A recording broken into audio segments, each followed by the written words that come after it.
사드 보복 이후로 중국 시장에서 한국이 위기다. 이거 실제입니다. 여러분 이 지표 한번 보세요. 중국 수입액 중이요. 한국 비중 2023년도 기준입니다. 6.1%까지 무너졌습니다. 이거는 무너졌다고 해도 과언이 아닙니다. 왜냐하면 말입니다.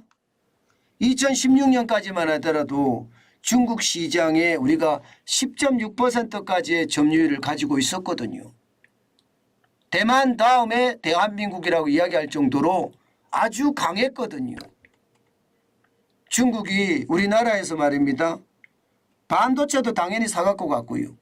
부품이나 반제품을 많이 사갖고 갔기 때문에 중국 시장에서 수입액 비중이 2위까지 올라갔던 겁니다. 그런데 이게 2016년, 2017년 사드 보복이 시작되는 해죠. 예, 이때부터 줄어들기 시작합니다. 2017년에는 9.6%로 줄어들었고요. 예, 2019년까지 가면 이게 8.4%로 줄어들었습니다. 그리고 2021년에는 7.9%로 줄었고요. 작년에는 7.4%로 또 줄었습니다. 그런데 올해 상반기는 6.1%까지 쪼그라들었습니다. 이것은 어떻게 생각하면 중국 시장에서 대한민국이 설 땅이 없어졌다 이렇게 이야기할 수 있을까요? 저는 충분히 이렇게 이야기할 수 있을 것 같습니다. 어떻게 생각하면 이것은 우리 경제에도 영향을 미칠 수밖에 없을 거예요. 금액으로 한번 가볼까요? 얼마나 문제인지 2023년 상반기 기준으로 여러분 보세요. 대만 914억 3천만 불입니다. 전년 동기 대비하면 대만도 24.3%가 줄어들었습니다. 미국이요? 미중 충돌이라고 그렇게 이야기해도요. 전년 동기 대비하면 3.7%가 줄어든 수치고요. 879억 1,300만 달러입니다. 호주요? 12.5%가 늘어나서 800만 3,400만 달러까지 올라갔습니다. 일본은 적게 줄어들었습니다. 17%가 줄어들어서 776억 7,300만 달러까지 올렸습니다. 대한민국은요 24.9% 지금 주요 5개국 중에 가장 많이 줄어들었죠. 24.9%가 줄어들어서 770억 2,400만 달러가 줄어드는 겁니다. 지금 이 그래프로 보면요. 우리가 2위를 했거든. 2위. 대만 다음에 대한민국인데 미국이나 호주나 일본이 이제 우리를 따라 넘겼다는 이야기가 되는 겁니다. 이것을 보면요. 저는 두 가지 생각을 반드시 해야 된다고 생각합니다. 많은 분들은요. 윤석열 정부의 외교정책 탓이다 이렇게 이야기하는데 아닙니다. 절대로 저는 아니라고 생각합니다. 기본적으로는요. 기술 격차가 줄어들었어요.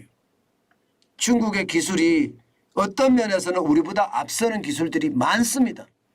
그러다 보니까 부품이나 반제품 수입이 그만큼 줄어드는 거예요. 그만큼 줄어드는 거예요. 여기에다가 반도체 수출을 못해요. 반도체가 저난이도 저난이도 반도체는 수출을 할 수 있지만 이게 고난이도 반도체는 수출을 못합니다. 그러니 수출 장벽에 가려있는 것도 있습니다. 반면에 말입니다. 반면에 중국은 우리나라에 이게 쉽게 말하면 우습게 봅니다. 이게 저는 굉장히 클 거라고 생각해요. 그동안은 말입니다. 1990년, 91년, 92년에는 대한민국이 중국 경제보다 훨씬 컸습니다. 그러다 보니까 이게 경제는 따라가야 되겠고 인민은 배가 골른데 권력을 유지하기는 힘들겠고 한국의 도움을 받아야 되니 한국에 살랑살랑했던 거죠. 그러다가 말입니다. 점점 경제 규모가 달라지면서 2010년, 2020년 오면서 중국의 경제 규모가 G2가 돼버린 거예요. 그러니 대한민국 알기를 우습게 하는 거죠. 예, 저는 그것이 결국 말입니다. 중국 시장에서 대한민국 기업들이 빠져나올 수밖에 없는 그런 상황을 만들어냈다. 저는 이렇게 생각합니다. 그들이 우려하는 것은요. 싱하이밍 주한 중국 대사의 어떤 이야기를 봐서도 알잖아요. 예, 그 대사 따위가 우리 내정을 간섭하는 모습을 보면서 그들이 우리를 얼마나 우습게 보는지 아마 그 상황을 잘 알 겁니다. 저는 이 두 가지가 굉장히 크게 영향을 미쳤다 생각하고요. 세 번째는요. 중국의 수출도 망가지고 있습니다. 내수도 망가지고 뿐만 아니라 수출이 더 많이 망가지고 있어요. 그러다 보니까 대한민국의 부품이나 반제품이 필요하지 않는 거죠. 수출이 엄청나게 망가지고 있으니까 말입니다. 이거 실제입니다. 제가 실제라고 계속 말씀을 드리잖아요. 지금 중국의 수출은요. 6월에 전 세계 수출이 12.4%나 줄어들었어요. 5월엔 7.5%가 줄어들었고요. 작년 연말에도 계속 줄어들었거든요. 올 초까지.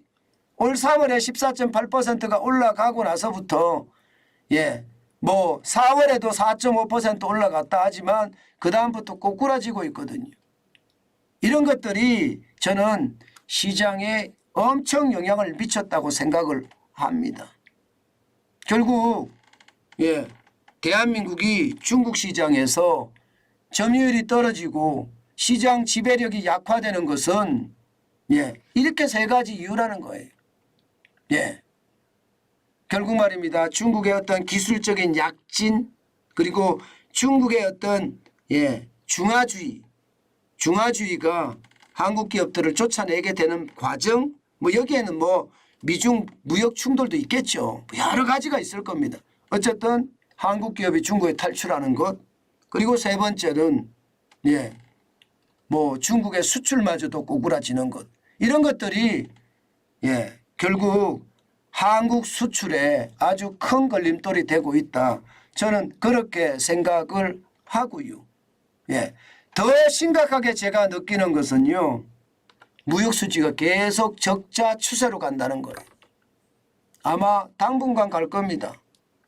우리가 초격차 기술을 개발해서 중국이 대한민국이 필요해 그렇게 생각하지 않는 한 지금 중국과의 어떤 무역수지는 나빠질 거예요. 올해 대중 무역수지가 139억 5,100만 달러가 적자입니다. 그것도 7월 10일까지. 이대로 가면 200억 달러의 적자가 날 수도 있다는 그런 암울한 전망까지 나오고 있는 것도 사실이에요. 그만큼 말입니다. 수출이 계속 줄어드니까요. 이게 6월에 19%까지 줄어들어서 이제 좀 회복되나 싶었는데 7월에 다시 20.6%가 줄어들잖아요. 그렇기 때문에 중국에 대한 어떤 기대는 점점 어려워진다 이렇게 얘기할 수 있습니다. 지금 말입니다. 우리는요. 중국에서 우리가 수출이 줄어들고 또 무역 적자가 크게 나고 있는 것. 이것만 중요한 것은 반드시 아닙니다. 반드시 우리가 짚고 넘어가야 될 것은요.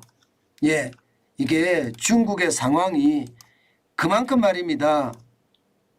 예전하고는 달라졌다. 바로 이것을 생각해야 됩니다. 그거 생각 안 하고 말입니다. 예전하고 똑같다고 생각을 하면 이게 굉장히 어려워질 거고요. 특히 말입니다. 신냉전 질서는 우리가 굉장히 고민해야 되는 부분 중에 하나입니다. 지금 세계 질서가 완전히 바뀌고 있고 그 질서 한가운데 대한민국이 있거든요. 바로 이 신냉전 질서를 저는 굉장히 신경을 써야 되고요. 이 신냉전 질서를 잘만 활용한다면 대한민국의 어떤 반전도 그것도 확실한 반전도 저는 기대한다고 봅니다.